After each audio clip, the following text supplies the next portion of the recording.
Ready na ba kayo sa camping natin? Pwede mo kasama ni Yaya doon? Dala nyo na ba mga waivers nyo? Sigurado ba kayo na yan ay may pirma na ng inyong mga magulang?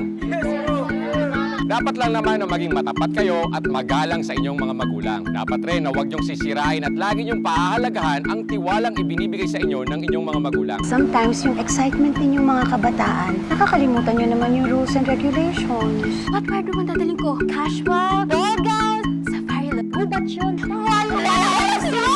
Walang kama, walang wifi, walang yaya. I'm gonna die. No, you're not gonna die. Matututo ka doon. Maraming salamat po sa napakagandang araw na ibinigay nyo sa amin sa ngayon. At hinihiling namin na sana ay maging safe kami sa bawat activity na aming gagawin sa 2 araw na ilalagi namin sa lugar na ito. Boy, mamas boy! Sige ka, baka mamaya may makarinig sa dyan, teacher. Verbal bullying kaya ang ginagawa mo. Hoy ka namang masyado. Biro lang sa akin yun eh. Hoy!